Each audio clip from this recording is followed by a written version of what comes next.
sesi sekarang kita akan membahas critical literature review ya.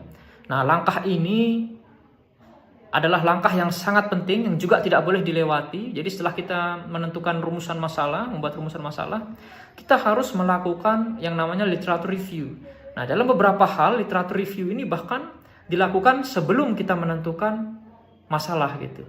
Jadi nanti bisa apa istilahnya ya, perumusan masalahnya dilakukan secara iteratif gitu. Nah, jadi secara umum ada beberapa tujuan gitu ya kita melakukan literature review. Yang pertama, literature review itu membantu kita mengetahui gitu di mana posisi penelitian kita dalam konteks pengetahuan yang sudah ada selama ini gitu. Jadi kita nggak memulai dari nol gitu ya. Lalu yang kedua, kita tahu melalui literature review ini kita bisa melihat masalah dari berbagai sudut pandang sehingga membentuk cara berpikir kita dan juga kita memiliki wawasan baru. Lalu yang berikutnya, dengan kita melakukan literature review, itu kita tidak mengulang hal-hal yang sudah diketahui gitu.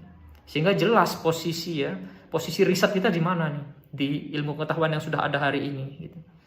Lalu yang berikutnya, kita bisa menggunakan dan memberikan terminologi yang tepat gitu. Ya, juga definisi konsep jelas gitu. Jadi yang kita maksud dengan misalnya turnover, apa yang kita maksud dengan turnover karyawan gitu ya. Nah, itu kita jelaskan. Nah, dan kita bisa membacanya di banyak literatur. Kita harus gunakan itu. Nah, lalu yang berikutnya adalah kita bisa belajar ya dari penelitian-penelitian terdahulu bagaimana metode yang mereka gunakan. Ya, utamanya kalau riset kita sejenis gitu. Oh, sebelumnya dia pakai metode apa ya? Itu kita bisa gunakan lagi metode tersebut gitu.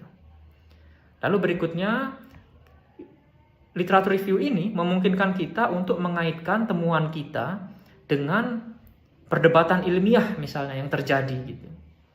Jadi kita ini dalam melakukan riset tidak hanya urusan diri kita sendiri, tapi juga kita adalah bagian dari komunitas ilmiah gitu. Nah, ini berikutnya ini adalah fungsi critical literature review gitu.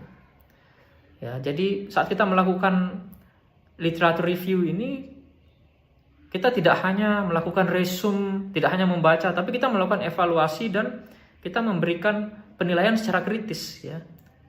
Sehingga kita nanti bisa mengetahui kualitasnya, relevansinya, kontribusinya dan lain-lain gitu. Dan ini sangat bermanfaat untuk penelitian kita gitu. Nah, jadi kalau kita membaca sebuah artikel penelitian, kita memberikan pertanyaan-pertanyaan ini gitu. Apakah pertanyaan penelitiannya disampaikan dengan jelas dan analitik? Lalu apakah topiknya memang relevan dan penting gitu ya?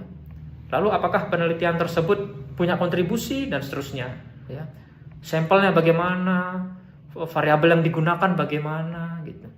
Terus apakah penulis mengungkapkan keterbatasan penelitian gitu. Ya. Nah, pertanyaan-pertanyaan ini kita jawab. Kita lakukan analisis gitu.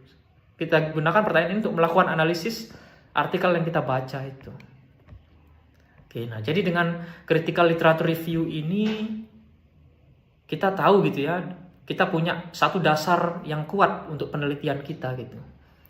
Jadi kita bisa menemukan gap penelitian gitu, kita bisa merumuskan pertanyaan yang tajam gitu. Sehingga penelitian kita betul-betul memiliki kontribusi gitu. Gitu ya. Kurang lebih itu soal literature review. Jadi kita dituntut untuk banyak membaca. Ya, jadi silahkan nanti setelah sesi ini kamu memperbanyak membaca artikel-artikel yang terkait dengan topik penelitianmu. Gitu.